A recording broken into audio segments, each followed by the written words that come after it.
Mercury is moving into Virgo, and this is something I need to talk about. My name is Archie Dunlop. This is Talking Astrology with Archie, and it is Tuesday, August the 25th, 2026. I will start this video with a discussion of the broad astrological picture, and I will be placing quite a lot of emphasis on Mercury because of its sign change, moving out of Leo into Virgo. And having looked at the overall picture, I will turn to the 12 signs. So I will go through all of the 12 signs and I will give my forecasts for each, and I will finish the video with an I Ching reading. So let's start with the broad astrological picture.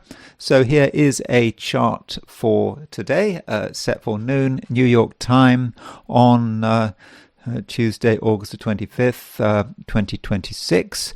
And as far as what is going on, the moon is in early Aquarius at noon New York time. So the moon goes into Aquarius at 2 minutes past 10 in the morning London time. So that means 2 minutes past 5 in the morning New York time, 2 minutes past 2 in the morning in California or British Columbia or Washington State.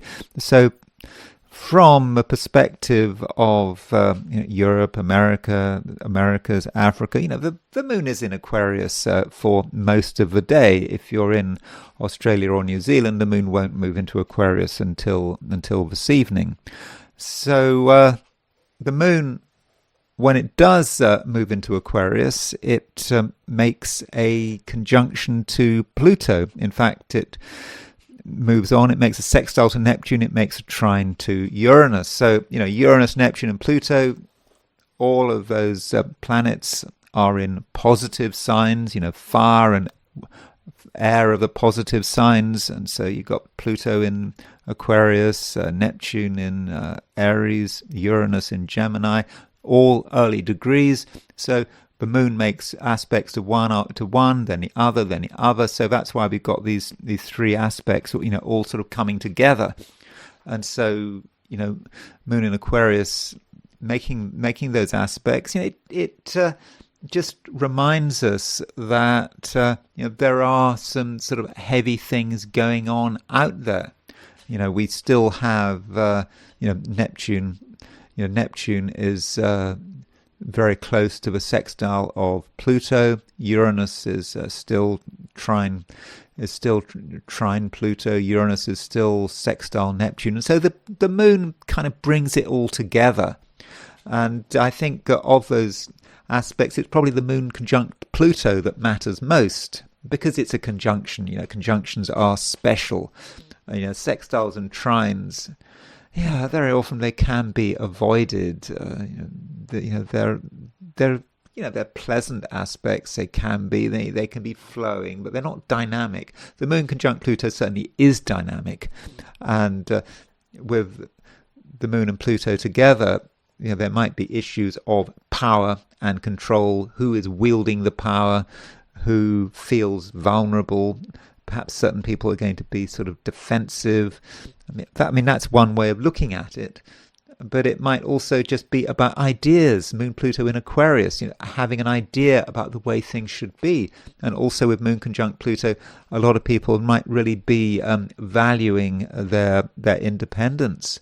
So the moon is certainly doing stuff. It's making quite a lot of aspects. But, the real focus today is Mercury. And, Mercury has been moving through Leo. And Mercury, it moves into Virgo at 12:04 London time. So that's sort of 12:04 sort of lunchtime, 4 minutes past noon. So that means if you're in New York, it's 4 minutes past 7 in the morning, much earlier in the morning if you're in Central Standard Time or Pacific or Mountain Standard Time. So that change is in a way is quite dramatic because of the aspects that Mercury makes as it changes sign. So just before Mercury moves into Virgo, it makes a sesquiquadrate to Saturn. So there's Mercury, there's Saturn. They're approximately 135 degrees apart, which is 3/8 of a circle. So there is that tension moving into the day. And, it could be about feeling bad or negative about something, or just something worrying us as we move into Tuesday. But this aspect doesn't last long. Mercury is moving quite quickly. So if we feel at the beginning of the day we're feeling rather negative, we shouldn't take it to heart, and we should just really go with the flow. And Mercury will, in fact, just before Mercury moves into Virgo, it actually makes a conjunction to the South Node. And so there's a great pull from the past with Mercury conjunct the South Node. Maybe it's worries from the past. Maybe some of us are just going to be afraid of the future, and maybe we find it easier to hang on to our worries and our concerns rather than just taking the next step and seeing what happens when Mercury moves into Virgo. But that's something that just cannot be avoided. And with Mercury moving into Virgo, that is quite an important change. Mercury rules Virgo. Mercury really works very well in this sign, and it's a sign which is intelligent, but we should perhaps distinguish between Mercury in Gemini and Mercury in Virgo. I think all things being equal, Mercury is better placed in Virgo than in Gemini. Mercury in Virgo, it has intelligence, it has discernment, it is able to sort out the wheat from the chaff. So if we're trying to work out the right course of action, Mercury in Virgo can really help. Mercury in Gemini, it's great to have Mercury in Gemini. I've got my Mercury in Gemini, but sometimes Mercury in Gemini can be sort of a bit all over the place. But I think with Mercury in Virgo, you may disagree. I think that there's just a little more focus with Mercury in Virgo, all things being equal. And when we're thinking about Mercury in Virgo, we shouldn't just think about it in terms of the way the brain is working, but it's also about the way we communicate. And so Mercury in Virgo can communicate very effectively, just using simple language, getting to the point, not being distracted, and that's perhaps the approach we should take. Mercury in Virgo can be distracted. If Mercury in Virgo has a fault or a vulnerability, it can sometimes be a certain inability to deal with, for example, a sudden change in the conversation. I've kind of noticed this, the last time I was talking to people with Mercury in Virgo, you radically change the conversation. You start talking about something completely different, and sometimes Mercury in Virgo can be flawed by that because Mercury is in Gemini. Mercury in Gemini, it's in an air sign. Mercury in Virgo, it's an earth sign. So one wants some kind of stability. One wants some kind of plan. And if someone kind of messes with the plan, Mercury in Virgo might not be too happy about it. But Mercury in Virgo does have a defense mechanism. Mercury in Virgo can actually be very sharp. It can use language very effectively. And so if Mercury in Virgo wants to be critical, it really can be. It can be a very effective, and it can be an effective critic. And so, that is another reason in which Mercury in Virgo can work, and I think can work extremely well. In fact, you can actually set up a chart for the moment Mercury goes into Virgo. Here it is. So we've got This is a precise moment. There you can see it's at 12:04 London time, and so there's Mercury at 0 degrees 0 minutes. Now, the thing about Mercury moving into Virgo this time round is the moment it moves into Virgo, it's making a conjunction to the Sun. So Mercury is combust, and it is moving towards combustion because Mercury is moving faster from the Sun. And so although Mercury is strong in Virgo, the Sun does weaken it, and perhaps it weakens it quite considerably. So over the next few days, while that conjunction it becomes sort of exact, it can be a problem, and that can potentially have an impact on our objectivity. So this, because Mercury likes things to be clear. It wants, particularly Mercury in Virgo, wants things to be clear. It wants order, and the Sun in Virgo can represent something quite chaotic. I know the Sun in Virgo is not supposed to be chaotic, but it may be an overwhelming amount of facts, too much information, too many possibilities. So if there are too many possibilities, then Mercury in Virgo might start to sort of short circuit. And so just because Mercury is moving into Virgo doesn't mean immediately that everything is completely fine. So if we, let me just look through this. So let's try to track Mercury through this conjunction to the Sun. So if you look at what's happening over the course of a week, this conjunction to the Sun is going to be around towards the end of the week. I mean, by Friday, Mercury will have gone beyond the Sun. So you could say that after Friday, as Mercury moves away from the Sun, then things are going to be easier. So we may not get the full benefits of Mercury in Virgo until the end of a week. And so short term, you might be thinking, oh well, Mercury in Virgo is supposed to be strong. Things are supposed to be better. I'm going to be able to think straight when Mercury's in Virgo. I'm going to be able to analyze the facts and come up with a good conclusion. But short term, maybe not. So that may say something about what's happening over the course of a week. But then, of course, we have to think about something else, and the fact that we've got a full moon eclipse coming up. I mean, full moon eclipse coming up at 4-5 degrees Pisces.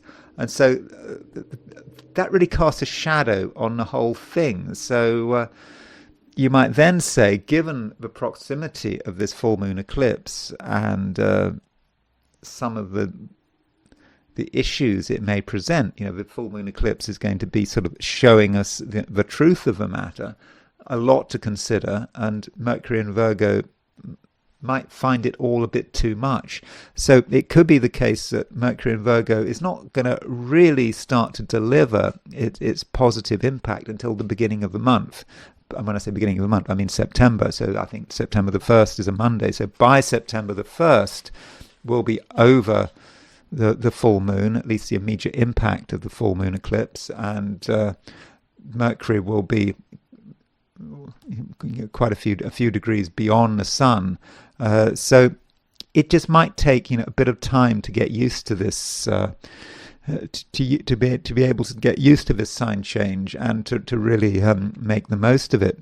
And at the same time, we do have Mercury. Well, there are a couple of other things about Mercury. Mercury's on Regulus. And so, where does Regulus sit in all of this? Well, it's real swings and roundabouts. I've just said, it's great Mercury's in Virgo because it's in its own sign. On the other hand, Mercury's combust.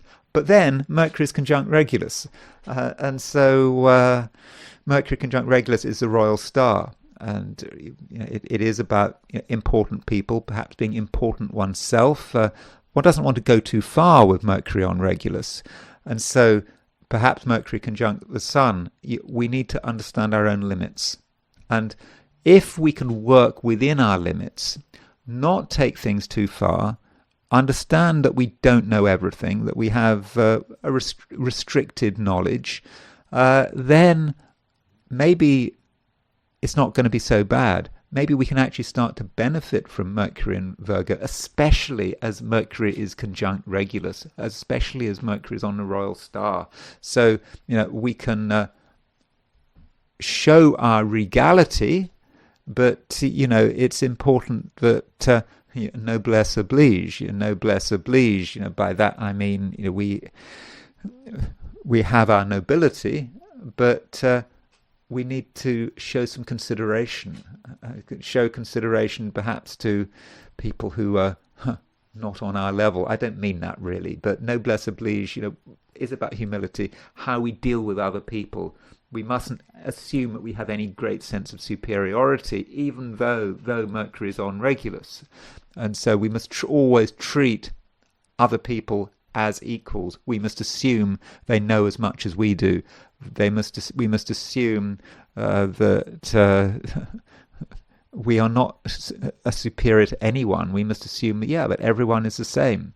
And if we take that approach and we are modest, that's what I think. I think modesty does matter because of Mercury conjunct Regulus. And also, I said that Mercury is making a conjunction to the Sun. The Sun can be something that, overwhelms us. We can be overwhelmed by too much information, and that could be the problem. We can't make a decision. So if we can't make a decision, we shouldn't make a decision. We can just accept that a lot is going on, particularly as we're moving towards the full moon eclipse. So that goes back to having a certain humility, just knowing we haven't got all the answers, knowing that it's a complicated situation. And if we can just recognize that, then I think that we should be able to manage this transition and be able to make the most of Mercury in Virgo as soon as possible. Maybe we don't have to wait until next week. One other point, Mercury is trine Chiron. And so Mercury trine Chiron, Mercury in Virgo, trine Chiron in Taurus. I mean, that might say some more about humility and modesty. We all have our wounds. We all have things which we're not necessarily proud of. Things happened in the past, and perhaps by understanding our own wounds, that enables us to talk to other people about their wounds and their problems. So there might be something quite healing about Mercury trine Uranus, but there's always the alternative interpretation. Mercury trine Uranus can be about getting attention, wanting attention, because Chiron likes to do things differently, and Chiron likes to stir things up. And maybe as Mercury moves into Virgo, the first thing we feel with Mercury moving into Virgo is that things aren't right. Things are unfair. Even if we're not being treated unfairly, there may be people out there who are being treated unfairly, and maybe we want to stand up for them. And so there could be a compassionate element to Mercury trine Chiron, and also a feeling that there are things that need to be talked about, even if those things are rather uncomfortable. And so now I want to turn to the picture for Australia and New Zealand very quickly, because I've just shown you a chart. When I showed you the chart for today, that was a chart set for New York.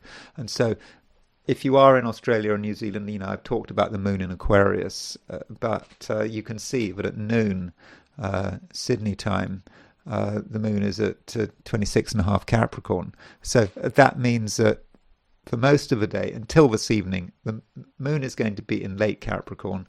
The moon is going to in fact be void of course in Capricorn. So that could mean that in Australasia not a great deal is happening today, perhaps, until this evening. And then there is the heliocentric picture, putting the sun at the center of the solar system, and the Mars-Uranus conjunction is starting to break up. So there it is. So Mars and Uranus are now 5 degrees apart. So it's a bit less than that. It's maybe 4.5 degrees apart. So there was that instability with that Mars-Uranus conjunction, but that's starting to resolve, and Mars has been trine Pluto, so that's breaking up. I don't know if there's anything else to report. I mean, Mercury is in late Leo. When we're dealing with a heliocentric chart, we don't have a moon. And in the geocentric chart, the moon is a planet we look at because that's a fast mover. In a heliocentric chart, the fast mover is Mercury, because Mercury goes around the sun, once every 88 days.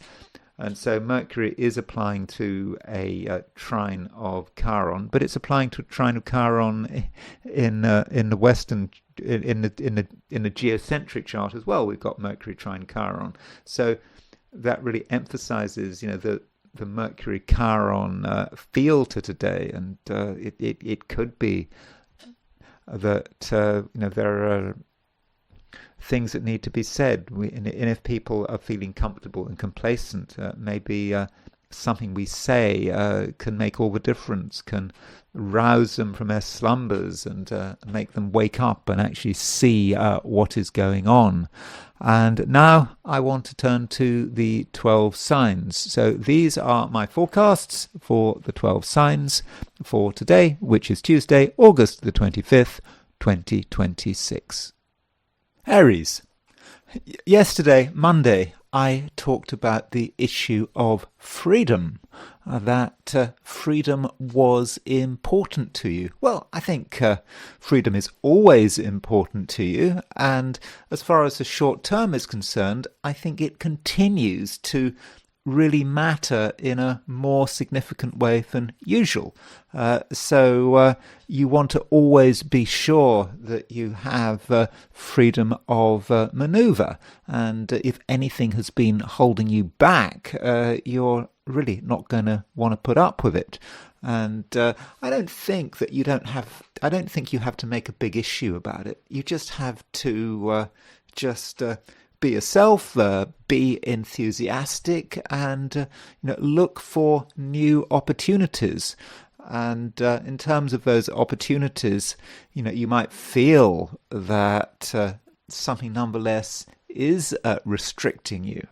Maybe something from the past, or something that you haven't done but needs to be done. Well, maybe that's true, but that doesn't take away from the fact that you can give yourself a real freedom of spirit. And if you're worried about something, I mean, there are always things to be worried about, you may actually see evidence that your concerns are really not as massive as you thought they were. Something that might seem to be really significant may actually be quite trivial. So it's important that you get a sense of perspective, especially now, because Aries, we have the Sun moving into Virgo. Okay, the Sun moved into Virgo a couple of days ago. But, we've now got the Mercury moving into Virgo as well. So we've got those two planets in Virgo. And, to be honest, that Virgo energy is, a bit difficult to deal with if you're an Aries. I mean, if you want to take two signs that have least in common with one another, probably you could say, Aries and Virgo, they haven't really got much to say to each other, at least on the face of it. And you think about the clash between the two principles. Aries wants to take action first. You act first, and then you kind of think about things a bit later. But Virgo is a far more cautious energy, and you should not underestimate the importance of the Sun moving into Virgo. The Sun is okay, it's not your ruler, obviously, but the Sun is exalted in Aries, in your sign. So there is a sympathy between the Sun and Aries. So when the Sun moves into Virgo, that means that you kind of have to think about things, in a different way, and that might not be entirely to your liking, but it has to happen. I mean, the sun stays in Virgo for 1/12 of the year, and there is always a time when you have to deal with the world as it is, and there are certain things that have to be sorted out, and that's just the way it is. But you shouldn't be overly concerned about it. I think that is important, and you need to not feel that you have to do everything at once. There might be one pressure, another pressure. You feel you have to respond to this, respond to that, and where's it all going? And one of the words one uses to describe sign Virgo, when one's learning astrology, one memorizes some keywords, and one keyword is discernment. Discerning, what matters and what doesn't matter. If everything mattered, then you wouldn't be able to do anything. So decide what does matter. There may be one or two things, perhaps of a routine nature, that you now have to really sort of think about and focus on. But I'm talking about one or two things. You don't have to spend all your time, dealing with stuff that you might feel that at some level is beneath you. And it goes back to what I was saying about freedom. Freedom does matter. And how actually do you break free? Well, in order to break free, it might be like, a bird caught in netting. You see these videos on YouTube about someone freeing a bird caught in netting or something, and it just takes them ages, and they do it very carefully. And so you're thinking, first you have to do that careful work, untangling yourself from, I don't know, fishing line or whatever, and you have to be careful about it, and it's kind of annoying, but you have to do it. But once it's all untangled, then you can fly free, and perhaps that's what the aim is. And maybe that's not just about today. Maybe it is about the message of the sun in Virgo, and also Mercury in Virgo. The fact that you've got these two planets in Virgo, you may not like having to look at something closely, and having to discern, having to decide what matters, what doesn't matter.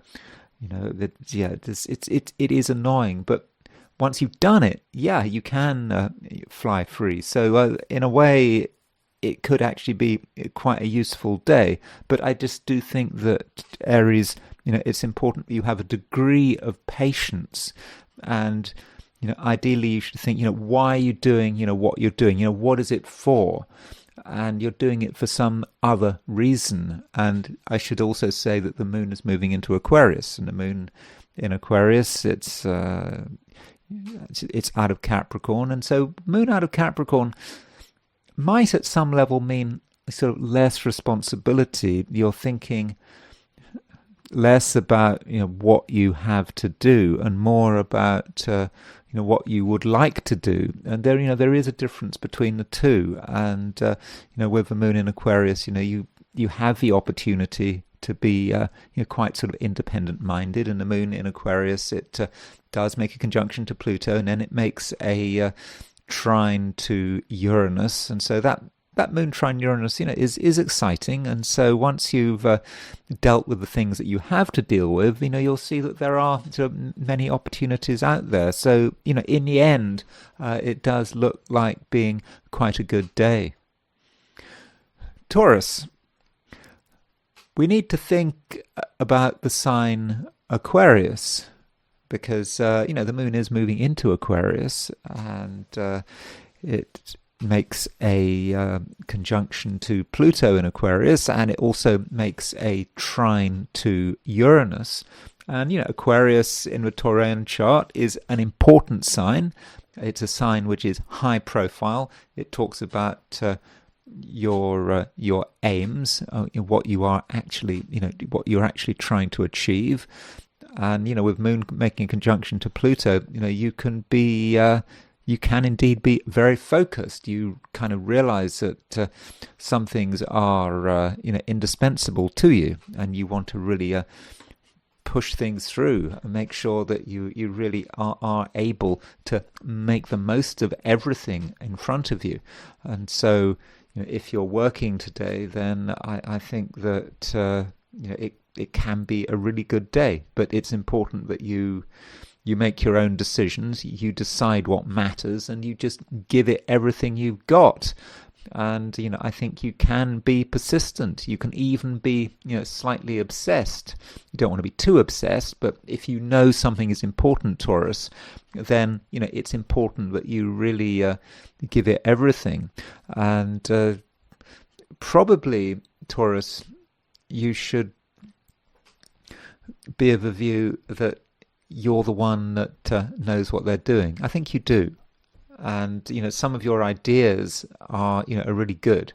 You've been having lots of good ideas recently, as I've been trying to tell you on a fairly regular basis. And these ideas are not just there for fun; they are there for a very real purpose. It's about making sure that you are able to do something of real quality and also originality. I mean, that does matter, originality. That things are changing, that things will perhaps never be the same again. I mean, that applies to all of us. It's not just you. But thinking that things are never going to be the same again means that you've perhaps got to let go of the past and be ready to be original. And if you have an original idea, it's important that it's not watered down. Instead, you should be thinking about ways to, bring it down to Earth. And recently, that might have been a bit of a problem because there weren't any planets in Earth signs. But now things have changed, or things are changing, because the Sun is in Virgo, and now Mercury is in Virgo as well. And Mercury in Virgo, for you, Taurus, is that's great. It does. Sort of intensify what you already have. I've sort of mentioned, how clever you are, how clever you can be, and so when Mercury moves into Virgo, its own sign, this really enhances your intelligence. Is it possible to enhance one's intelligence? One's told that intelligence is something fixed that doesn't necessarily change very much through life, but some days one feels more intelligent than others, and at the moment I think your brain really is on very good form. And so if you have an idea, as I've already said, you do have lots of ideas, but now that Mercury is in Virgo, in an earth sign, you have a chance to bring these ideas down to earth, to be able to work them out, because an idea on its own is probably of limited value, because it's just a theory. It might be very interesting, but so what? But with Mercury in Virgo, you can take an idea, you can ask yourself, what are you actually going to do to actually make it stick? And that does need an appreciation of the material world and the limits of the material world. And I think this is something, Taurus, that you really do understand at the moment. And because it's not just the Mercury moving into Virgo, it's also the Sun in Virgo as well. And so it's you could say that it's kind of the best of both worlds. You have the ideas and even the brilliance, but you also have a sense of just material reality and what it needs to bring everything down to earth. And there may be another factor to consider, and that might be, to what extent are you enjoying yourself? To what extent are you feeling really fulfilled by what you're doing? If you have a good idea and when you put it into practice and it's completely boring and uninspiring, well, that suggests you've got something wrong. But on the other hand, if you're really enjoying what you're doing, it just feels really good, then really, Taurus, you could say, what can stop you? Gemini. Mercury is, of course, your ruling planet. And Mercury is doing a lot of things at the moment. It really is in focus. So Mercury is changing signs. It's moving out of out of Leo and into Virgo, and in Virgo it makes a trine to Chiron. But additionally, just before Mercury changes sign, while it's in Leo, it makes a conjunction to the South Node. It also makes a sesquiquadrate to Saturn, and so you have to think, what does all of that mean? Plus, Mercury is conjunct Regulus, the royal star, and that happens as the sign change happens. And as far as how we actually interpret it, Mercury moving into Virgo for you, Gemini, it's a bit of a mixed blessing, because on one hand, there's no doubt that you are becoming stronger and more confident, for sure. On the other hand, with Mercury moving into Virgo, well, you're not really feeling particularly in the mood for doing very much. You don't really want to sort of push yourself out there into the world, not really. And it's because Mercury firstly is in Virgo, a sign which in the Gemini horoscope it really is at the bottom of the chart. It is about the home and the family and being away from the limelight. And also when Mercury moves into Virgo, it makes a conjunction to the Sun, and so part of you, Gemini, wants to shy away from things. You don't want to be in the middle of everything, being completely in the limelight, shone up, or lit up with glory and attention. It's not really, no. I think you would prefer to do things in your own way, at your own pace. So, how does one actually bring all of that together? Well, it may be, Gemini, that you actually are going to be doing your best work when you are away from the limelight. If you are in a situation where you're getting a huge amount of attention, where you've got lots of people to meet, lots of people to see, always moving from one place to another, I don't think you're going to be on very good form. Or at the very least, you're going to be missing out, because now you need to make the most of what you've got, and it doesn't really need any outside help. In fact, outside help just could be useless, could be worse than useless. So as far as possible, Gemini, it's important that you make your own decisions, and you do it carefully.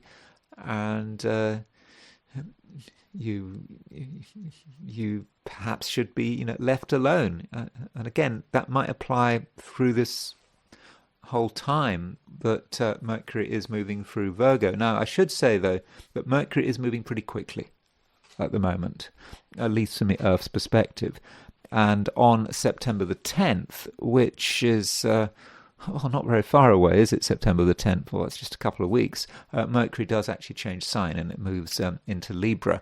So it's not like you've got a whole month or more of Mercury moving through Virgo. It's quite a concentrated period of time, and so that might suit you quite well. Just having a couple of weeks where you're just concentrating on what matters to you, and you're just not allowing yourself to be crowded out by things that you don't need to worry about, and also don't get too obsessed about details. Mercury in Virgo is a very detailed place, but as I was just telling Taurus, a sign, a word that you can associate with the sign Virgo is discernment.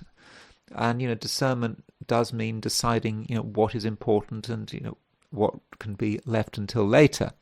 And so do make those decisions. And you could argue that the line of least resistance is to just surround yourself with loads and loads of information, just having no limit, just lots and lots of things to work out, lots of things to find out about. And just if you've got too much information in front of you, well, you're probably not going to be able to get anything done. So this goes back to this word discernment. Do decide, do make decisions. What is important? And if you can do that, Gemini, I think that that's going to put you in a much better position. Really have some discipline, because Mercury in Virgo is quite a disciplined placement. And Mercury, by the way, as it moves into Virgo, it does make a sesquiquadrate to Saturn. And I think that this sesquiquadrate to Saturn is an aspect that you could associate with separation. You've had enough of certain things, had enough of certain people, and so as you move through the day, you're thinking, really, do you need certain people? Do you need certain experiences? That sort of reinforces this idea that you want to be away from things, and that might also mean just cutting yourself off.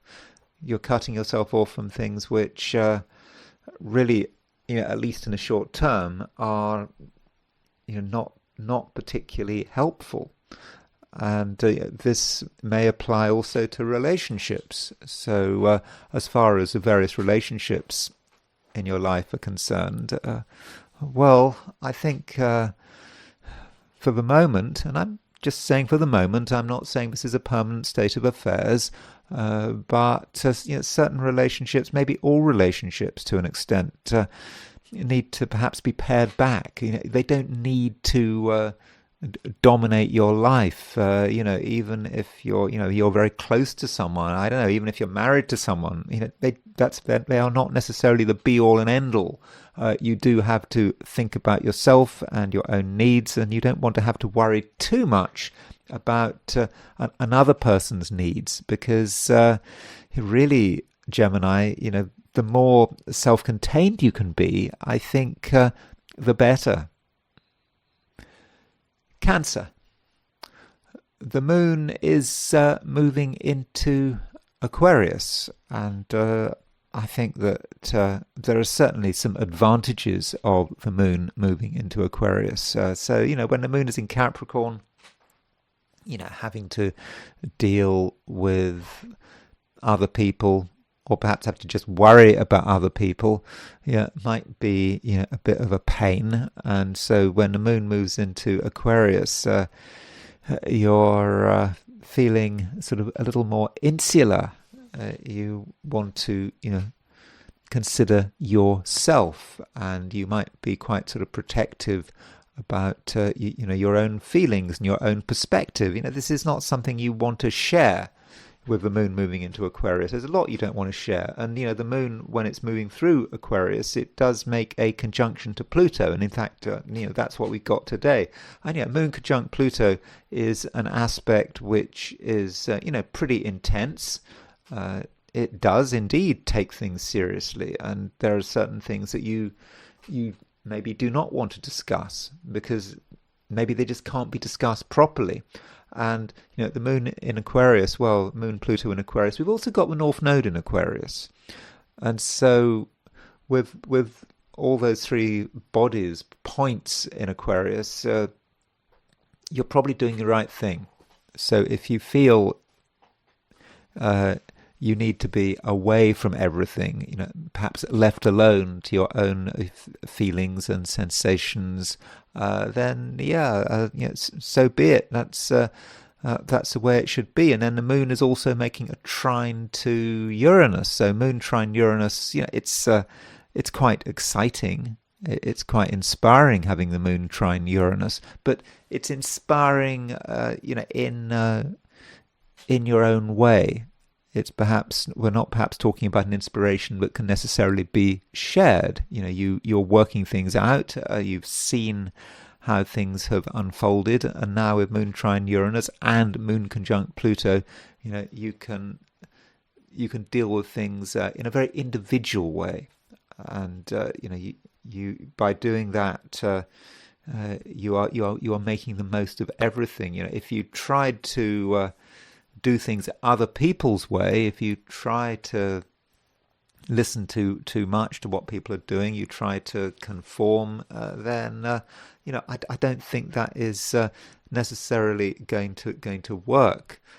So Cancer is a sign that does look after itself, or wants to look after itself, and so that is a big part of what is going on today.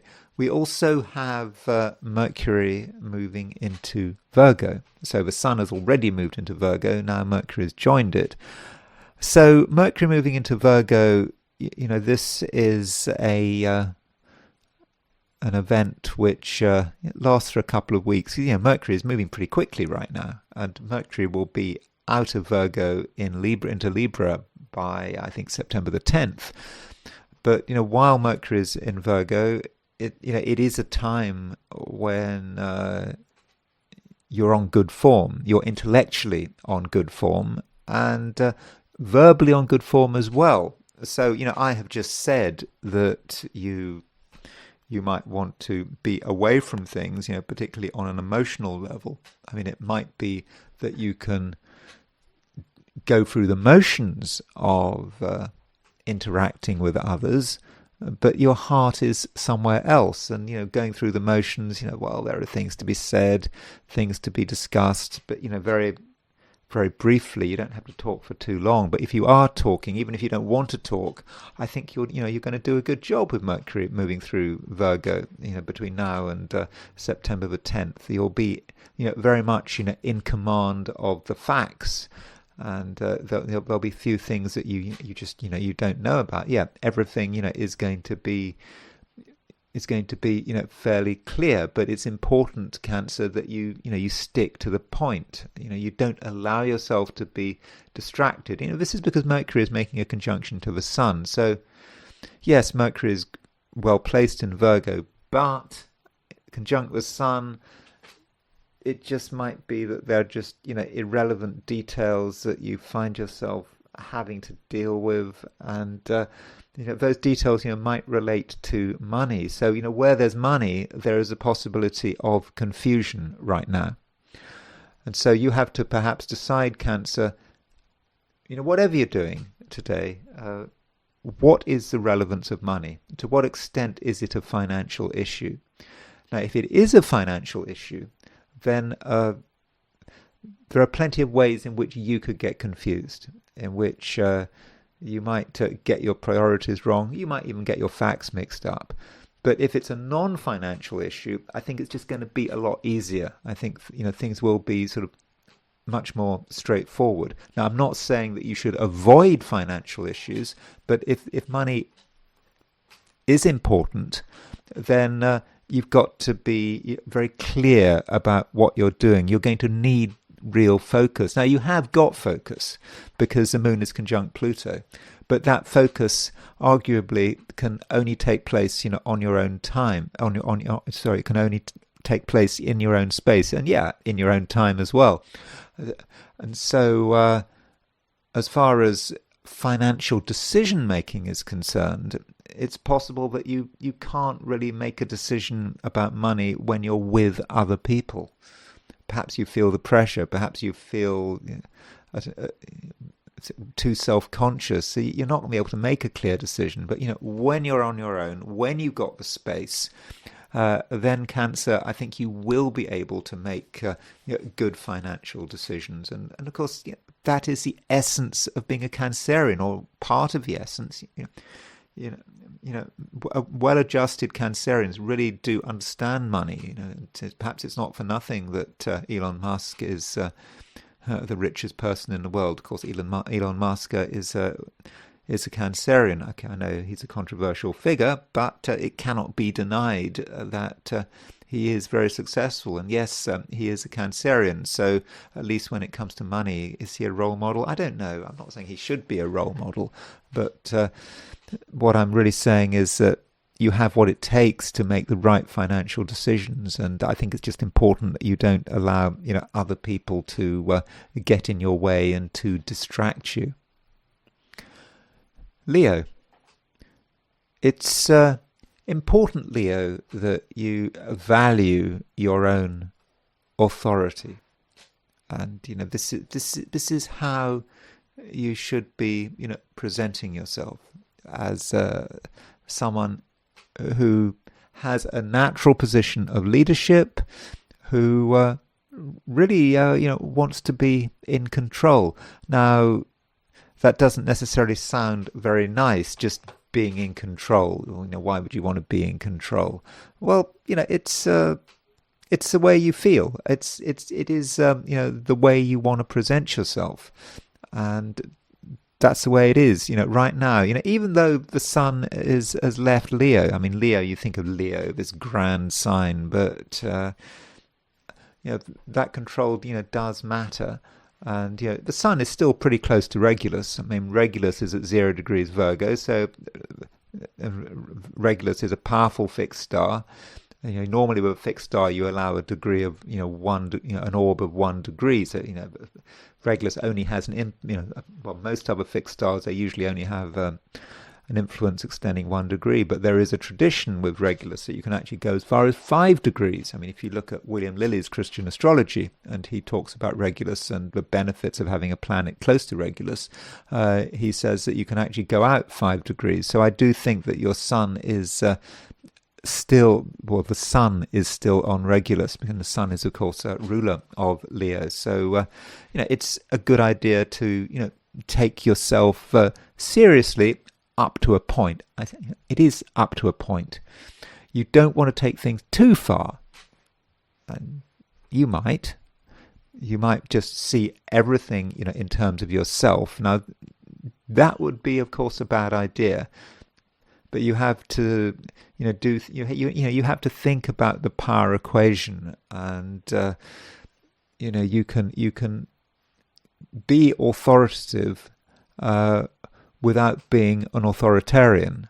And that might be particularly important today because we have got the moon moving into Aquarius. Of course, the moon is Aquarius. Is your opposite sign. Aquarius is about relationships.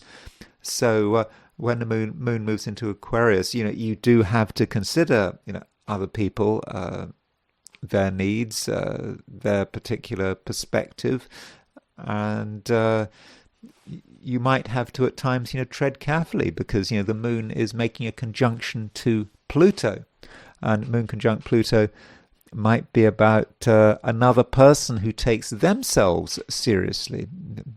They might take themselves too seriously. So you certainly don't want to take yourself too seriously, and if other people are taking themselves too seriously, well, you can see there might be a bit of friction here.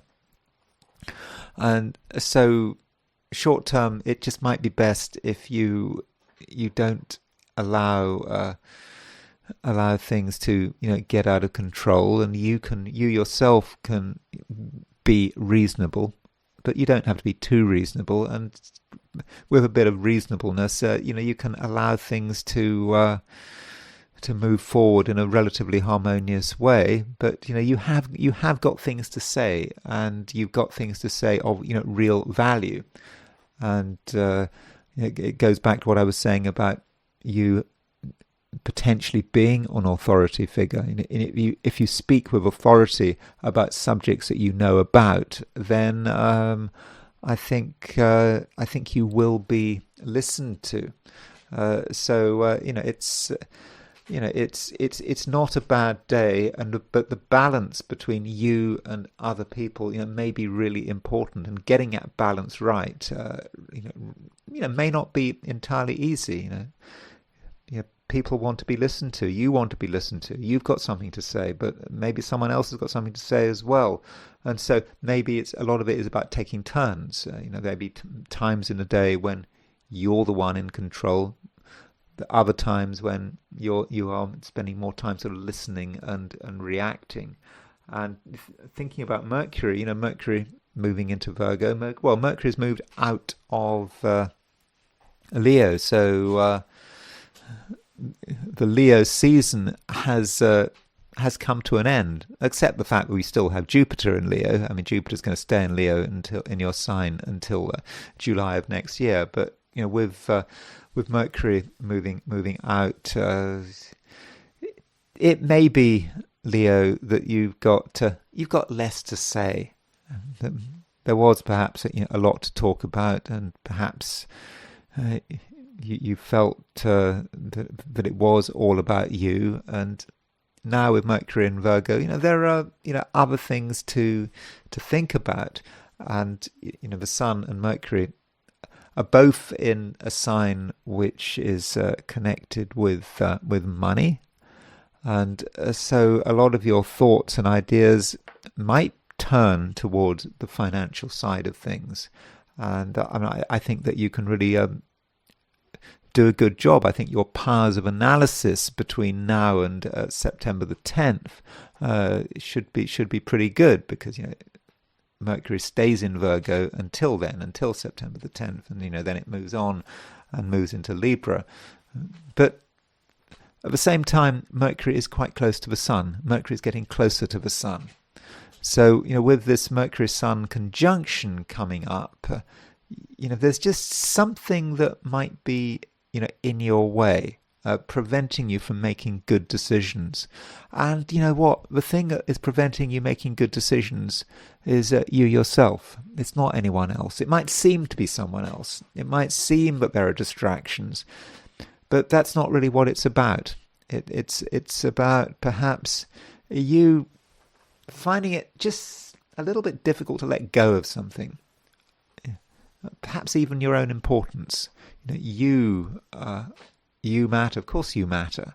But you can be so focused on yourself and what you want to do and your particular plan, the way you've analysed things. I mean, it's good. Your powers of analysis are quite good at the moment, but you can get so caught up in yourself that you just forget about another reality, and that could be a sort of a financial reality. Money is money, and it's not about your ego. It's not about being right.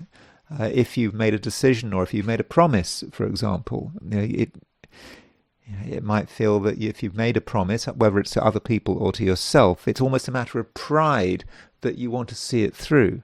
But with Mercury moving into Virgo, you're perhaps being given an alternative view, and you're perhaps realizing that something you have committed to might not be such a good idea, especially when it comes to money. So think about your views on money that have been developing over the last month, or maybe more than a month, and ask yourself whether those views are still relevant. And it's unfortunate if you've made a commitment to do something with money, maybe you really made a promise to someone. Yeah, that is unfortunate if you're having second thoughts, but sometimes it's necessary to have second thoughts. And if you sign on a dotted line and you've got some kind of agreement, then maybe, Leo, you have to find a way of getting out of this agreement. Again, I am absolutely not giving any financial advice here. I'm just trying to sort of look at the symbolism and make a suggestion of how it might work. It might well be the case, Leo, that you've had a financial plan, you're proceeding with it, and it's absolutely the right thing to do. But just consider the possibility, Leo, that things have changed. And if things have changed, that means the reality has changed.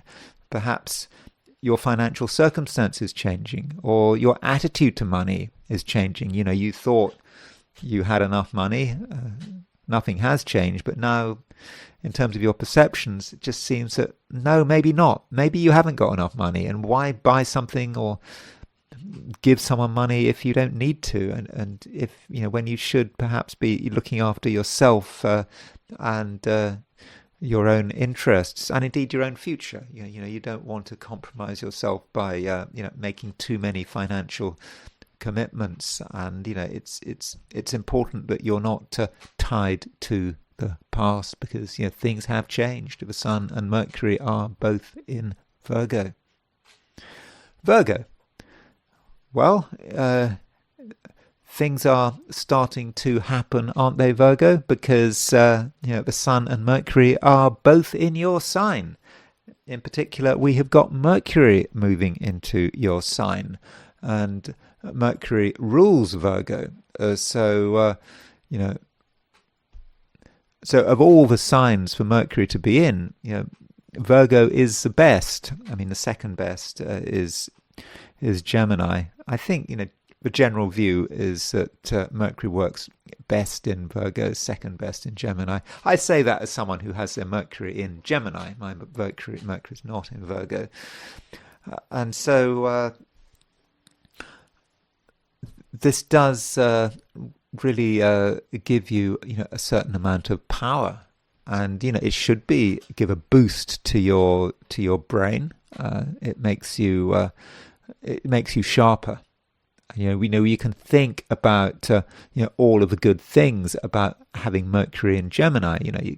Mercury in Virgo, Mercury moving into Virgo. It can boost your intelligence. It can make you more clever. It can make you more discerning. You can notice details which in the past had completely passed you by, and your verbal abilities are going to be pretty good. You're going to be sharp and to the point, and you're going to be able to work out what matters. And one of the things that's often said about Virgos, it's being able to sort out the wheat from the chaff, and that may actually be sort of the wheat from the chaff is kind of something quite defining about Virgos. If a Virgo is able to sort out the wheat from the chaff, is able to sort out what is valuable from what is trivial, then they can be very successful. Where Virgos can get into trouble is if they can't. There's just a lot of things going on, a lot of details, a lot to sort out, and you can't sort it out, and you can't distinguish between two things. Then there could be problems. But Virgo, you can. And you have to think about, what is the environment, where the average Virgo works best. Well, if I were to imagine the perfect environment for the average Virgo, I would be thinking of thinking of something in quite a sort of a Zen kind of way, completely the opposite of me. But you imagine a clean space, no clutter, everything is clear. Everything is run according to a particular system. Imagine the perfect efficient. You think about a Japanese house. You think about that. Well, why Japanese? Why do I say Japanese? Because in Japan, I believe there's particularly in Tokyo, you've got a lot of people and not much space, and people have to make the most of their space. And that is something that Virgos, can do, and making sure that everything can just be, cleared away, very, very quickly. Everything is in its own box, and so forth. So perhaps that's what you should be aiming for. And why would you want to aim for that?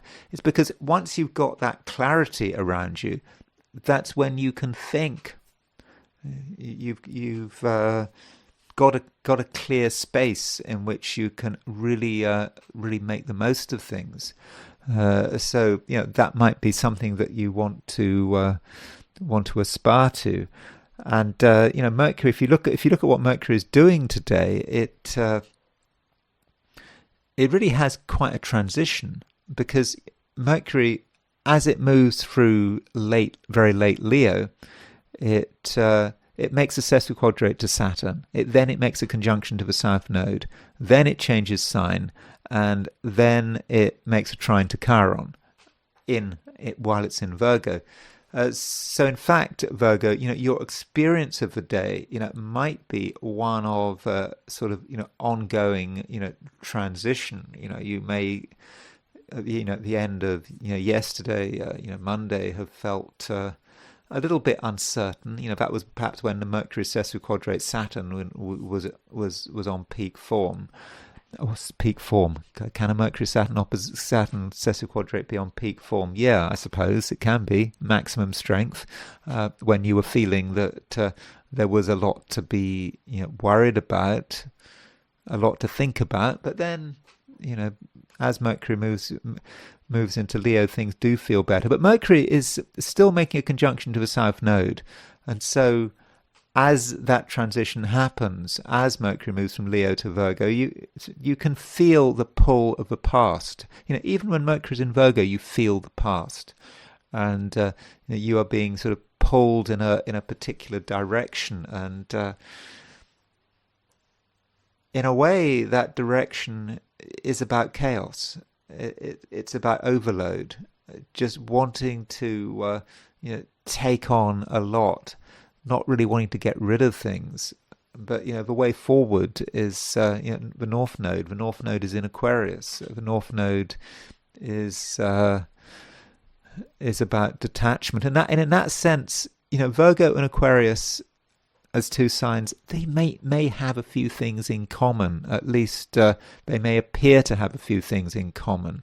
And I think that distance and detachment are the two things there. And so perhaps with the North Node in Aquarius, having that detachment and that distance, and not being cluttered up, not just by physical things, but by people. Yeah, people can clutter things up, very easily. And so it's all about creating the right space for yourself, and not being distracted, by worries that shouldn't really be there. Unreasonable fear, and the sun is in Virgo. Mercury is making a conjunction towards the sun, and so the less clutter you have, the clearer your environment, the less you're going to be affected by unreasonable fear and things you can't see. But if you're surrounded by chaos, well, it might just be a different picture. So that's really what you should be focusing on, really giving yourself clarity. And additionally, Mercury does make a trine to Chiron, and this trine to Chiron does give you a feeling of your own difference. What makes you different? What makes you special? Your particular view. And as I think I was saying yesterday, right now, you need to think about your originality, and that concept of original Virgos is something that is often discounted. And if you read a sort of a textbook account of Virgos, you don't see the word originality very much. But right now, Virgo, you can be really very original. And it's going to intensify, over the next week. And with Mercury trine Chiron, when you think Chiron, is the maverick, is someone who does something differently, who knows that the right approach is the different approach. If you're doing something that's been done before, is it going to work? Well, probably not. At least not right now, because right now, Virgo, it is about you. And you can do something different because you have a particular experience which is completely unique. And if we're talking about Chiron, we're talking about experiences which may not always have been particularly positive. We're talking about the wounded healer, and so you have a wound. I'm not talking about a literal wound. Don't take it too seriously, but there is a wound, and because of that wound, you adapt in a particular way, and that is perhaps a reason why you can be original, why you can be something of a maverick. And in talking about originality, there's also the Uranus issue. Uranus is in a high-profile part of your chart. It's about your unique direction, and in terms of your career, for example, you're not just an automaton. You've definitely got something to offer, something very special and original to offer, and I think it's important that you are being taken seriously. Okay, that doesn't mean to say that you have to completely be disruptive. Well, bad things might happen if you're completely disruptive, but maybe it's more of a private process, you understanding what it is that you can do, what you're capable of doing. And also remember that we do have an eclipse coming up. It's getting closer and closer. eclipse is on the 28th, so that's about 3 days left before the partial eclipse of the moon, and the sun is moving towards a square of Mercury as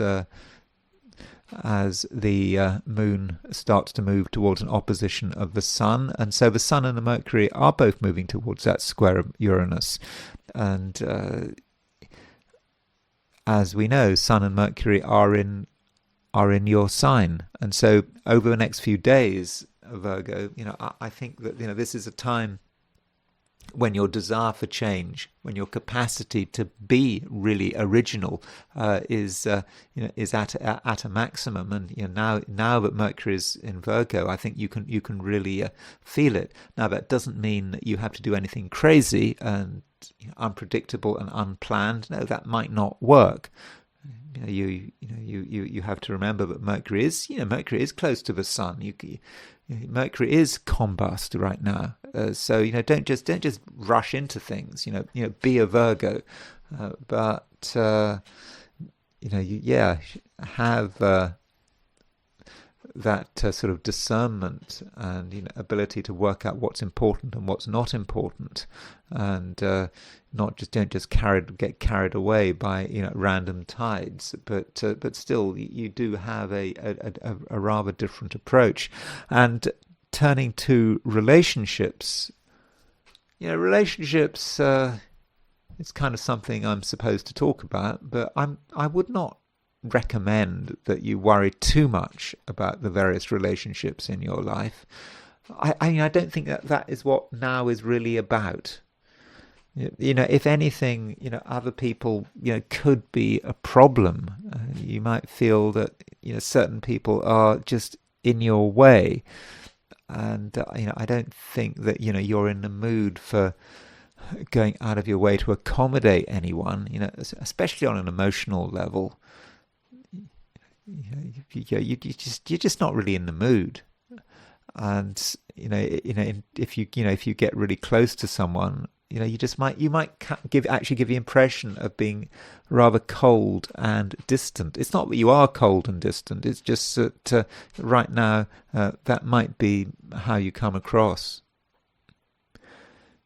Libra. So Libra, we do have some things changing.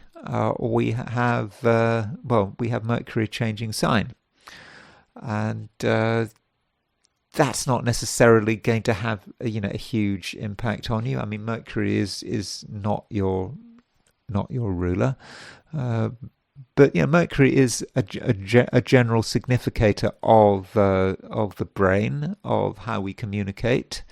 And so, with Mercury moving into Virgo, I mean, Mercury is strongly placed in Virgo. It's in its own sign there, but you might just feel that there isn't necessarily a great deal that you want to say.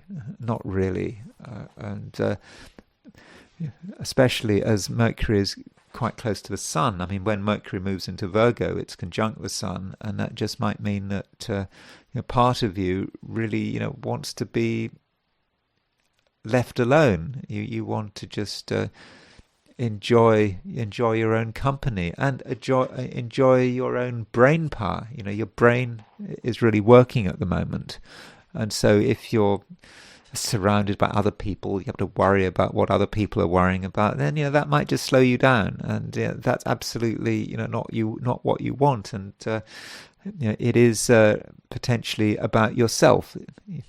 It's you that matters. And now that we have the moon in Aquarius and the sun and Mercury in Virgo, we may start to pick up on some of the common features of Aquarius and Virgo. And one of the things that those two signs have in common might be detachment. So, where is the detachment in Virgo? Well, Virgo, tries to sort things out.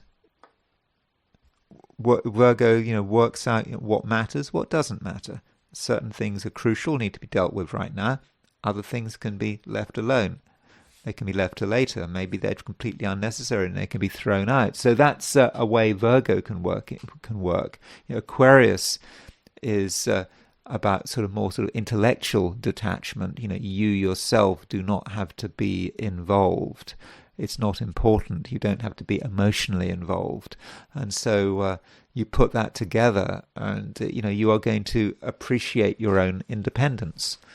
And you don't want to get sort of too crowded out and cluttered by other people. You just had this Venus opposition Saturn. This Venus opposition Saturn, might have been, rather difficult.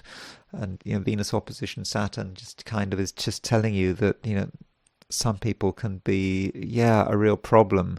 They have been a problem. And now that Venus is moving away from the opposition of Saturn, you're perhaps, feeling better. So why bring more confusion into your life? Why worry too much about what other people are doing? And maybe now you can really sort of value your own freedom.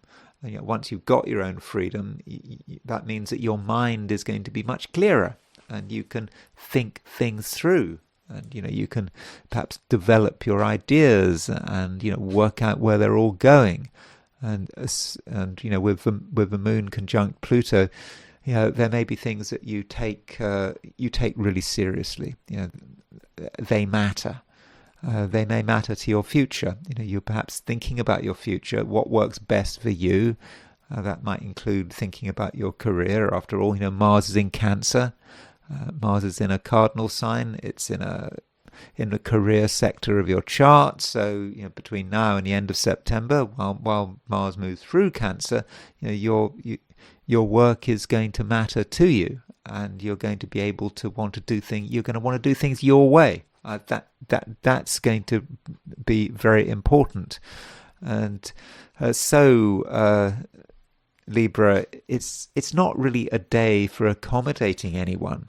It's just a day for absolutely putting your own interests first, because you've definitely got something to offer in the near future. But if you can't work on it, if you can't work out what your best interests are, then that would be a shame. So if something matters to you, then I think it's important that you hold firm. It's not a day for compromising. It's not a day for giving ground. And ideally, Libra, you will put yourself in a position where there isn't a conflict. You don't want to be in a position where you're told what to do and you don't want to do it. You've got something else you want to focus on. You don't want to have that conflict. So ideally, you'd put yourself in a position where that conflict never came up. Maybe you can avoid people and situations where you are under pressure to do something which I don't think that fundamentally you want to do. So I think that is the broad view of the day, and ideally you should just be trying to avoid pressure, particularly external pressure, and that also means allowing your brain to work, allowing your mind to sort of come up with wonderful ideas. You're not going to be able to come up with wonderful ideas if you are in a position where just lots of people around you, they're making lots of demands. You, being a Libra, might want to give in to these demands, and fundamentally that is not something you want to do. So perhaps, Libra, it's a day for being tough, for identifying your own interests, identifying what's important to you, and just act accordingly. I mean, other people might not like it, but so what? Scorpio. Mars is, of course, your ruler. And yesterday I was talking about Mars, and I think I might have mentioned that Mars is on the Jupiter-Uranus midpoint. It's still on a Jupiter-Uranus midpoint.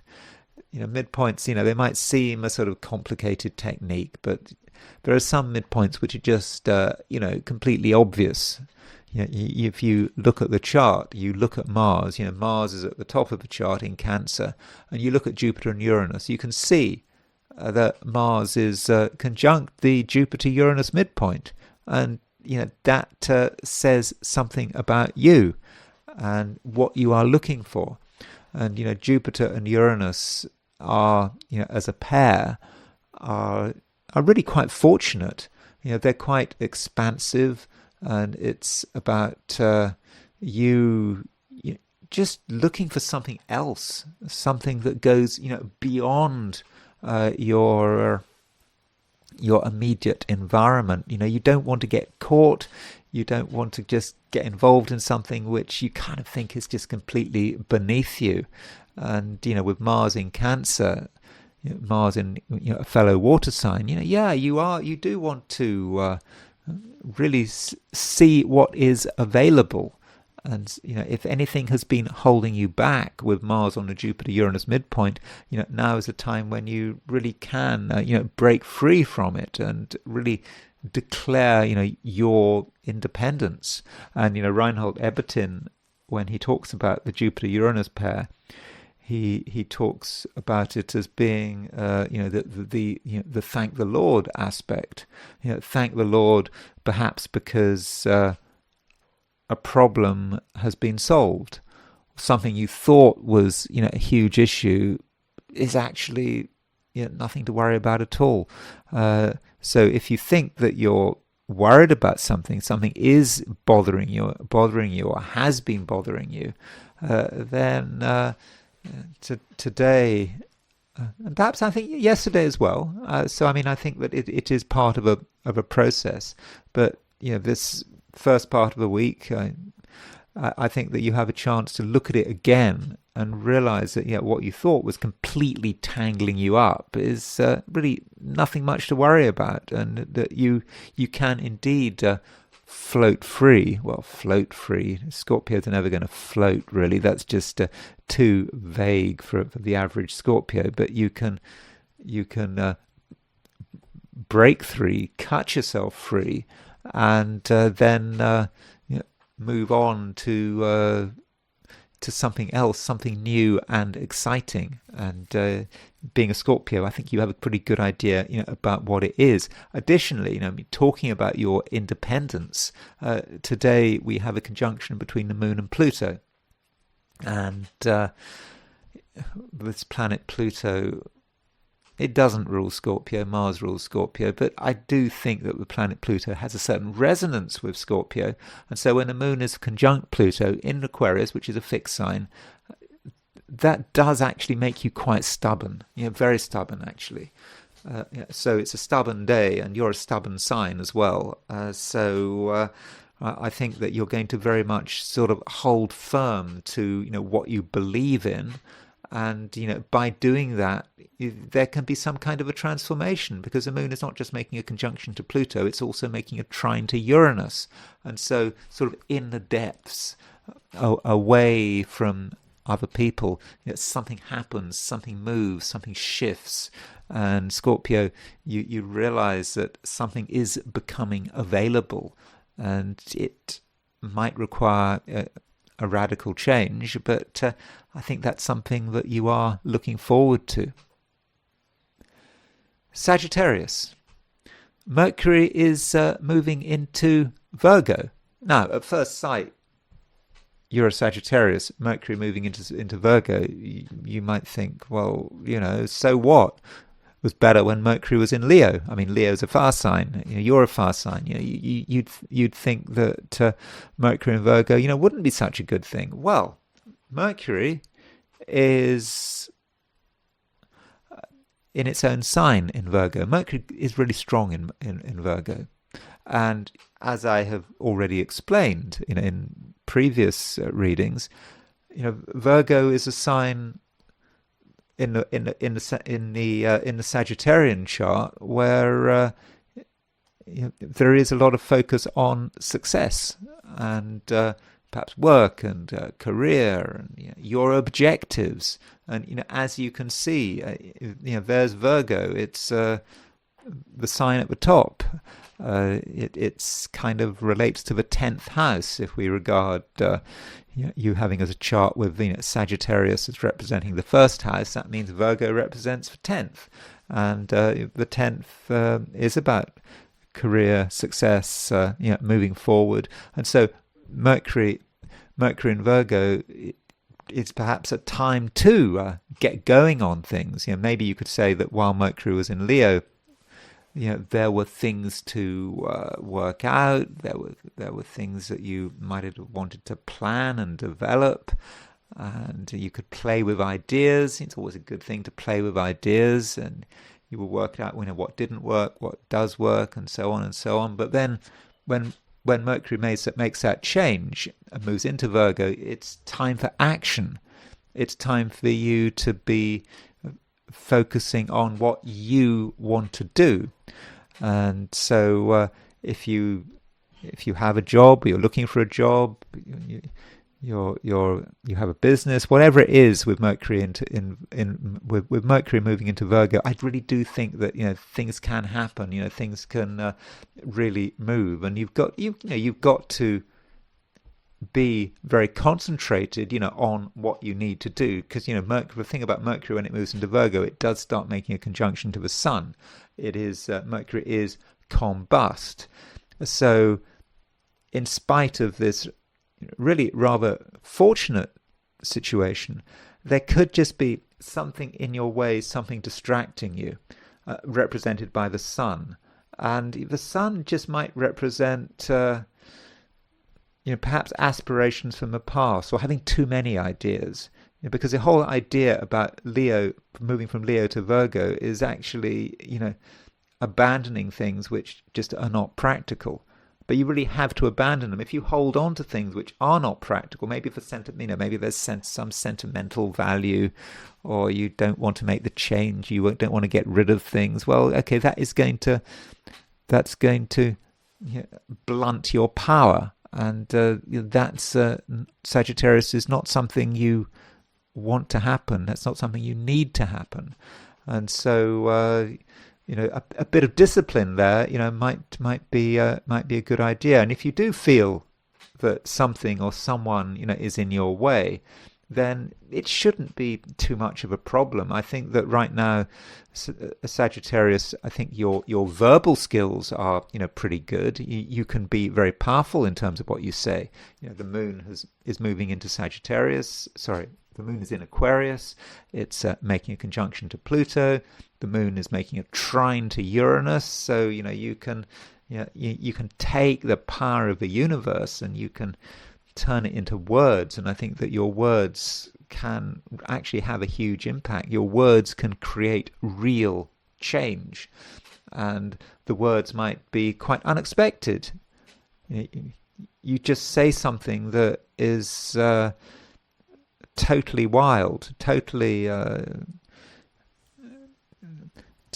odds with what people were thinking beforehand, and if you can do that, you can really shift things. You may be able to seize the advantage. Because if other people are surprised, they don't know what to make of you. There is that moment where you do have the ability to really make things happen, and it might also be connected with your willpower. You have the will to succeed right now, and you're not going to be distracted. In terms of relationships, well, I think Sagittarius, it's important that you don't underplay other people's power and also other people's intelligence. Some people are perhaps more intelligent than you realize, and this might be particularly clear now that Mercury has moved into Virgo. Now, they might not always be revealing their intelligence, but it would not be wise to underestimate them. And people may have noticed things that you thought they didn't notice, you thought they didn't know. But I think you should assume that everyone knows everything, even if they don't, and that there is a high level of knowledge and awareness. So yeah, if you're in a relationship, you know, ask yourself, how the other person might have changed, and how they might have become more aware, how they might be becoming more aware, and also people's analytical abilities are changing. They are improving, and it could actually, Sagittarius, be a time when it's actually difficult to hide things. And being a Sagittarius, hiding is not really what you want to do. I mean, Sagittarius has a reputation for being a very open and straightforward sign, and I think if you're open and straightforward with other people, if you treat them with respect, you regard them as being just as intelligent as you, I think that is definitely the right approach. Capricorn. At first, you might feel just irritated, or maybe it's just sort of ill at ease. Something making it difficult for you to relax. Maybe you're thinking about something, you're worrying about something, or it just could be that other people are annoying, and because of that, that may mean that you're just irritable, and some people might pick up on that irritability, but it is something quite short-lived, and I think it might not even be an issue if you're in the Americas. It might be more of an issue if you're in Asia or Australasia, but still just be aware of that first feeling of irritability, because it doesn't mean much, and it shouldn't account for much, and whatever you might feel irritated about, I don't think that it's necessarily very important. And then we move to the heart of the day, and what actually is going on. And what is going on is that we've got Mercury moving into Virgo, and this completes, if you like, the transition from Leo to Virgo. We did have quite a few planets in Leo, and okay, we've still got Jupiter in Leo. We can't do anything about that, and Jupiter will stay in Leo until July of 2027. But now we've got the Sun and Mercury both in Virgo, both in an Earth sign, and so from a Capricorn viewpoint, I think that is good, because it means that you can maybe think straight. Having Mercury moving through Leo, there might have just been, all sorts of things to worry about. Just not necessarily things that represented a genuine problem, but just worries. Just worry about this and that, and so on. And you were perhaps keeping it to yourself, and where you did have an opportunity to discuss it with another person, maybe the other person wasn't particularly helpful. Their response may have seemed, rather distracted, muted. They didn't really understand what you were going through, what you were trying to think about. But anyway, Mercury now is in Virgo, and so that means that you probably can start to think straight. You also got the Sun in Virgo as well, and so having a Sun and Mercury in Virgo, you can start to think about the future and how the future might develop. You're no longer stuck in the past. You're now able to really engage with what you would like to do next, and and it's going to be very important that you don't get just caught up in particular details. There might be particular facts that you might, or supposed facts that you spend a lot of time thinking about, but they just are a distraction. And what you should be looking for is space. That really does matter. So, when you have space, then you can start to think straight. And sorry about the dog. I'm not absolutely sure what she is worried about. I mean, a big concern for the dog at the moment is because we've got a second dog. I don't know if you know about that, but there are now two dogs in the house. So we've got this dog that's barking. She's just turned 4, and then we've got another dog, same breed, Slovensky Chuvach, but the other dog is I don't know, 6 months old or something. So we're still trying to sort that problem out. So anyway, I'm sure you're not interested in what the dog is screaming about, but I think that's what's going on. It might be something else, but anyway, Capricorn, I do think that things are definitely improving, and I think that you can think straight. I think that there's less to worry about, and you do have the opportunity to really get things in perspective. Though we do have the moon moving out of Capricorn, so the moon was in Capricorn for a few days, and it was good having a moon in Capricorn, because the moon was in an earth sign, and it gave you a certain sense of grounding after a prolonged period with no planets in Earth. And then we have the moon moving into Aquarius, making a conjunction to Pluto in Aquarius. And the moon conjunct Pluto in Aquarius is kind of at odds with the Mercury in Virgo.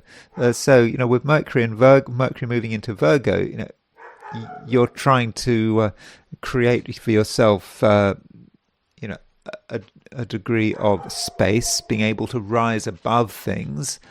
And then moon conjunct Pluto, but it can actually be quite obsessive, moon conjunct Pluto. It can be about you just focusing on one thing to the exclusion of all else. And that one thing, it could easily be money. I mean, after all, the Sun and the Mercury are in an Earth sign.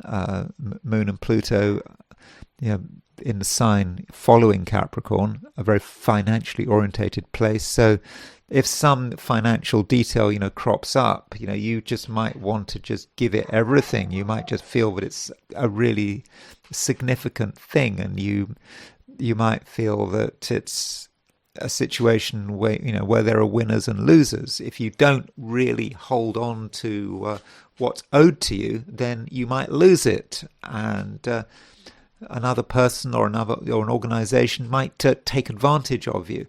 And I think it's okay to be focused like this. I mean, the moon doesn't just make a conjunction to Pluto; it does make a trine to Uranus, and so with those two aspects, you can really create change, perhaps of a financial nature, but also in terms of the way you're organizing your life, the way you're thinking about money, the way your money and other people's money sort of relate to one another. Because I think that you now have a much better understanding of the financial side of things, and perhaps there were financial complications that you've recently become aware of. You understand the picture, and now it's time to act on your knowledge. If you're aware of a situation, well, that doesn't mean much unless you actually do something. And so maybe it's a time when you can start to put into action some of your plans, perhaps plans of a financial nature. Aquarius. Moon's in Aquarius, and it's making a conjunction to Pluto, and it's in your own sign. So having this moon, having Moon Pluto conjunction in your own sign, and the moon, making a trine to Uranus in Gemini, that does give you a certain amount of strength.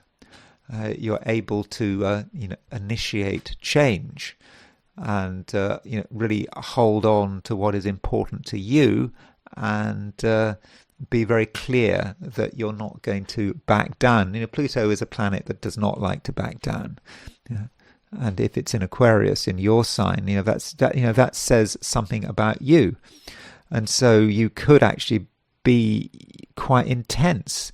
And I think you're made more intense by the fact that Mercury is now in Virgo, because you've got the Sun in Virgo already, and now you've got Mercury in Virgo. Mercury is about the mind, how your mind is working. I mean, I think your mind is working extremely well. but it's not necessarily working in a particularly public sense. You don't want to necessarily share your thoughts and ideas. It's all too serious. There are things that, yes, you need to work on, on your own. And because, if you were to share things with others, there's just some danger that you might be taken advantage of, or your power may just drain away. And if that's the way you feel, then I would accept and honor that feeling. So your own thought processes and your own planning are your own business, and they don't have to be shared. And most importantly, keep in mind what it is that you want, the thing that you fundamentally want, represented perhaps by that conjunction between the Moon and Pluto in your sign. And then there's a question of how do you actually appear? What do you look like from other people's perspective?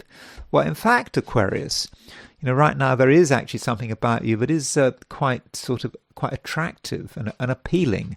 It seems that you've got something that other people want, and so they might sort of gravitate towards you.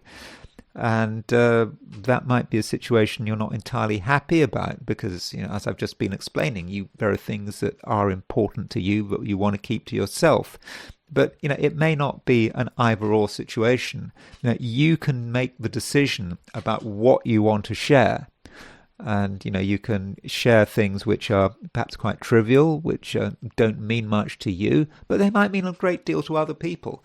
And indeed, you can take an interest without necessarily saying anything. I think at the moment, Aquarius, you're actually quite a good judge of character and human nature, and you can certainly go through the motions of listening.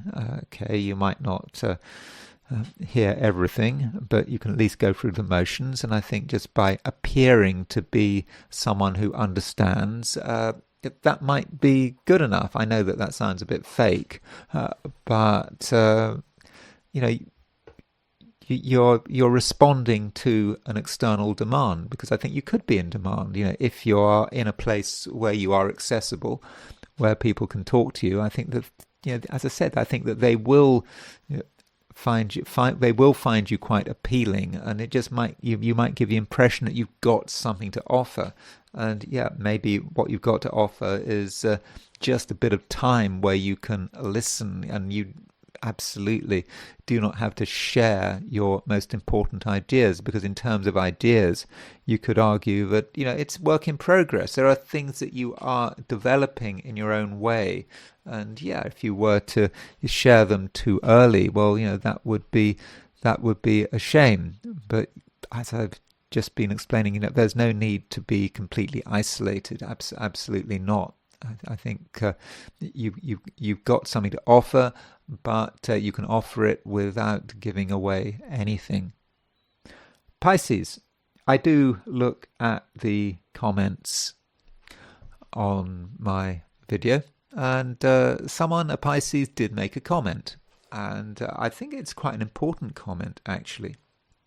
And it goes like this, if I've got it rightly, is that Pisces is the last sign. It's the last sign I cover. It's always the last sign I talk about, and this is probably the case for other people that do videos with 12 sign videos.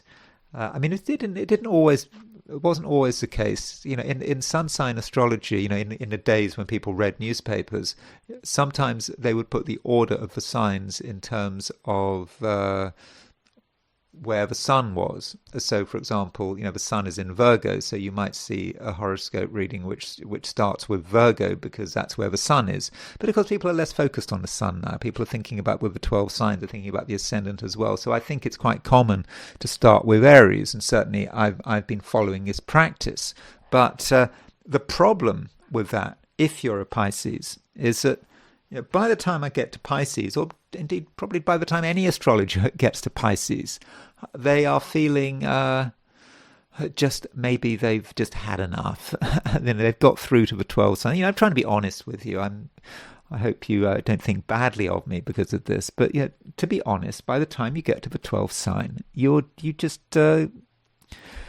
want to finish. You just want to move on to the next thing. Of course, I do my I Ching readings straight after Pisces. So this does mean that very often my readings for Pisces are shorter than they are for all the other signs. And I've been aware of this for some time. And I can understand why that might seem to be unfair. And so, I apologize for that. And I think that, I will be trying to, make more of an effort to ensure that, Pisces, gets as much attention as everyone else. I mean, that is important, in terms of balance. Of course, if these signs are if I assume that everyone watching this is in the Northern Hemisphere, and everyone watching this is coming at it from a perspective of their ascendant, so it's only people with Pisces rising who live in the Northern Hemisphere who are watching this, then I could say, well, there aren't going to be very many of you, because Pisces rising is very rare in the Northern Hemisphere, or relatively rare. So, for example, in London, less than 1 in 24 people have Pisces rising, and it's going to be even less if you're in Leningrad. Of course, in the Southern Hemisphere, it's completely different, and as it happens, people do watch this from Australia and New Zealand, and mainly Australia and New Zealand in the Southern Hemisphere, but there are other countries in the Southern Hemisphere where people watch from.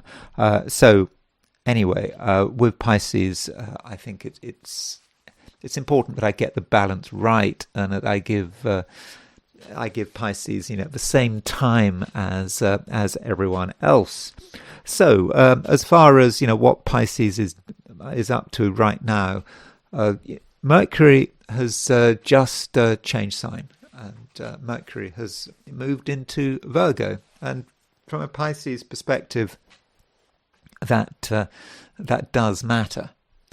It's because Virgo is your opposite sign, and so Pisces, you might find that the emphasis on relationships is quite pronounced, certainly more pronounced than usual.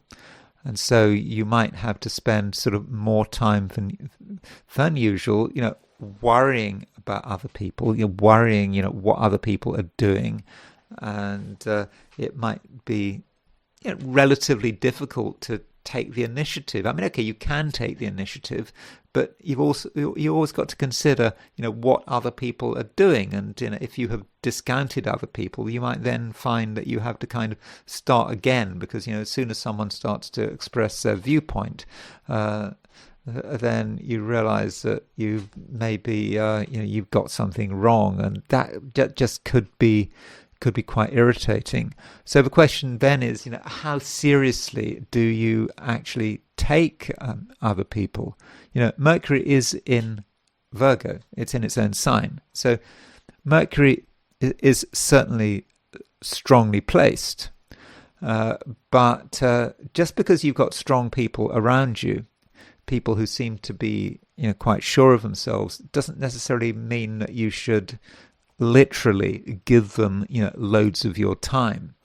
Maybe they don't want loads of your time. It could be that certain people are actually quite self-contained, more self-contained than they seem to be on the surface. And so the reality of the situation might be that you just have to accept that there are people around you, but they don't actually need a great deal of your attention. They just need to be acknowledged, and that might be as far as it goes. And in fact, I think that there are a few people who can be surprisingly detached, and even a bit callous, just emotionally distant, and that might not be such a bad thing, because it puts less pressure on you. It means that you don't have to be there. You don't have to always be at other people's beck and call.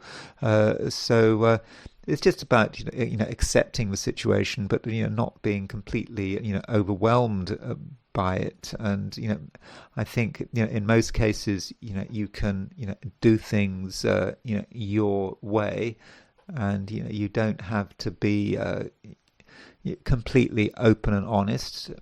I mean, you're not going to want to be open and honest anyway. I think that there are certain things that you are dwelling on, you're thinking about, you're brooding on, and perhaps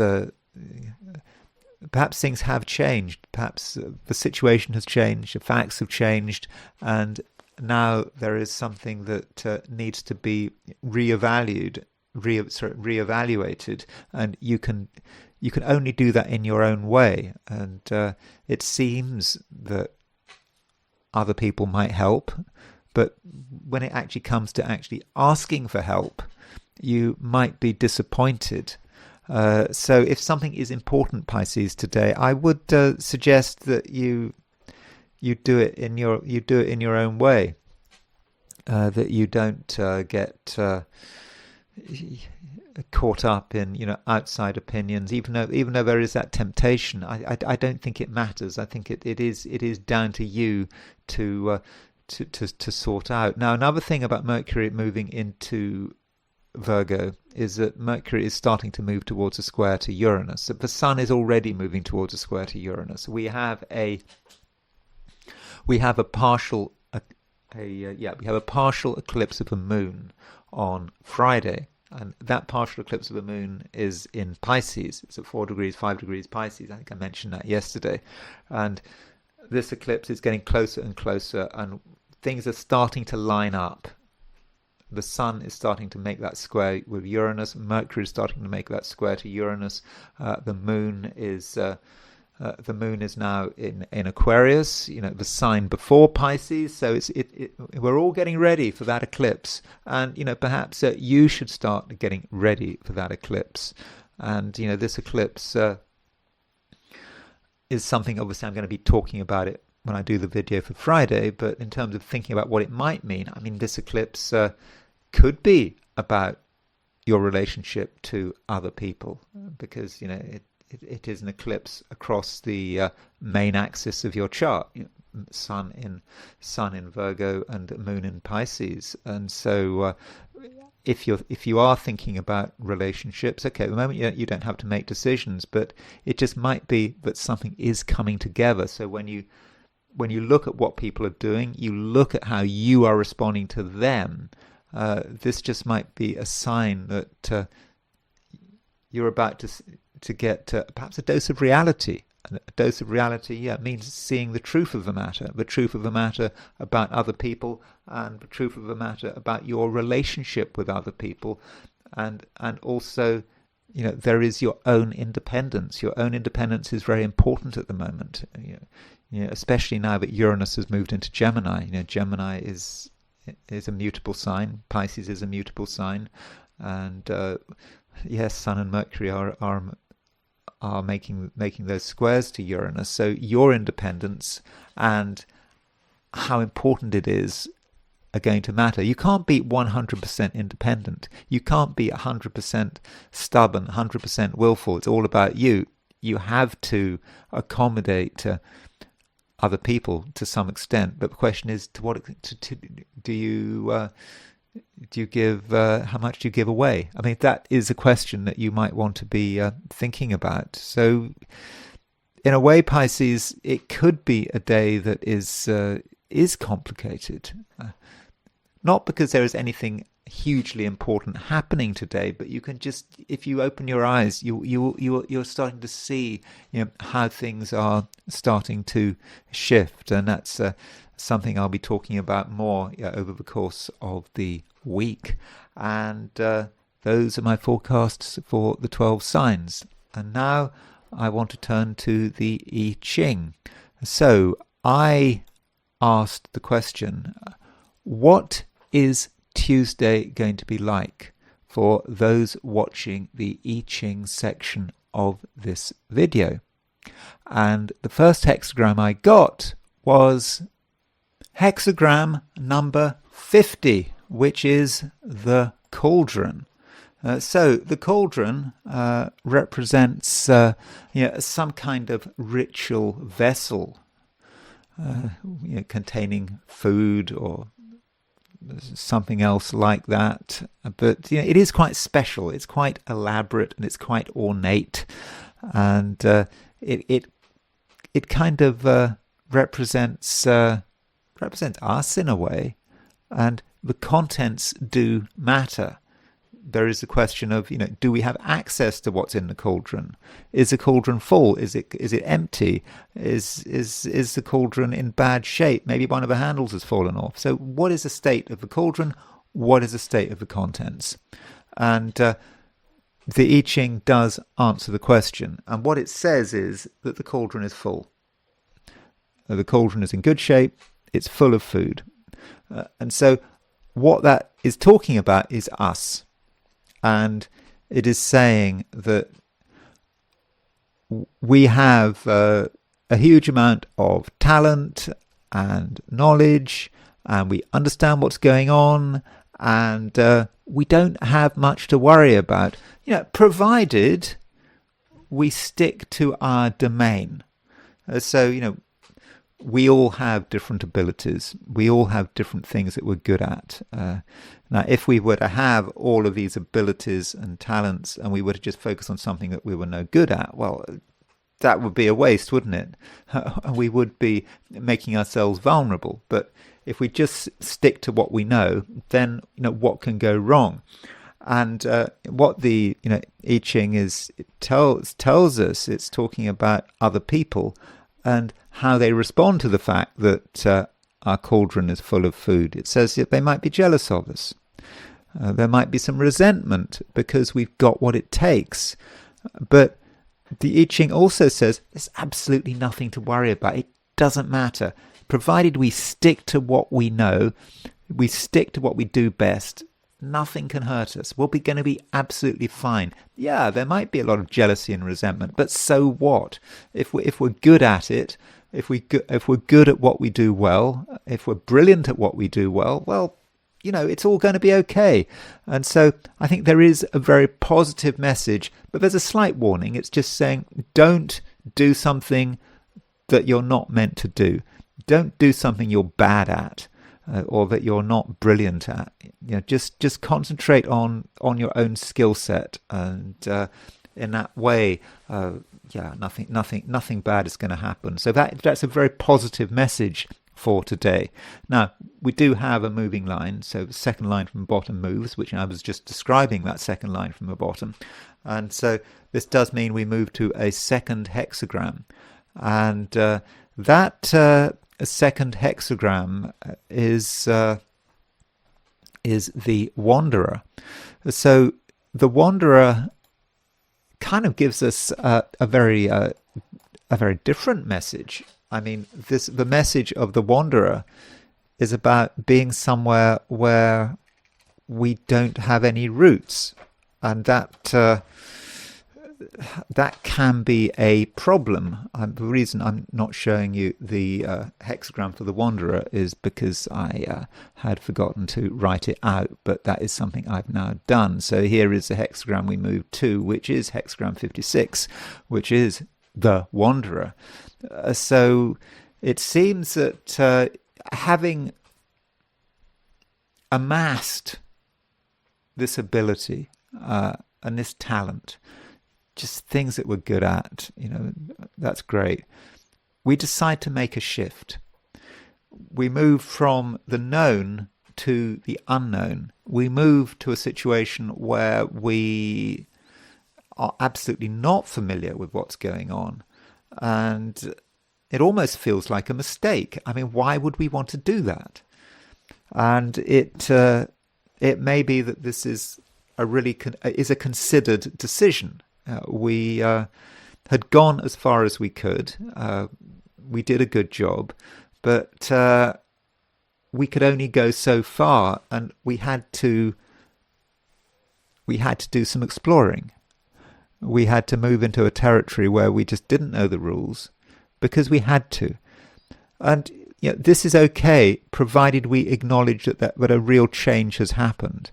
That we have to have a certain amount of humility, and when we've moved to a domain where we're perhaps slightly ignorant even, that's why we need humility, and we need to perhaps acquire as much knowledge as possible in a shorter period of time as we can, because what we want to do is we want to get back to the harmony of the previous hexagram, which was the whole cauldron. In the cauldron, we had it all. We had the knowledge we needed. We had the experience. We were in a really good position. No one could touch us. So the more you can find out about what's going on, the better. And so if you find yourself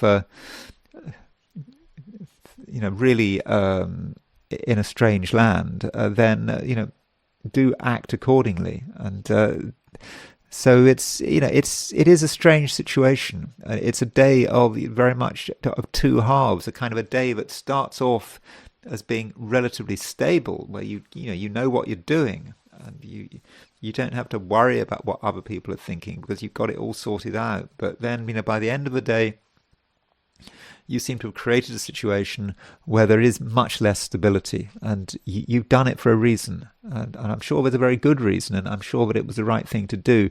But you just have to be aware that when you're on foreign territory, you have to behave with caution, but not too much caution, because you are in a way doing some reconnaissance here. You have to understand what you need to understand, and I think once you've got the information, then you can sort of perhaps put it back in the cauldron, and then you can sort of rediscover that wonderfully harmonious position that you had at the beginning of the day.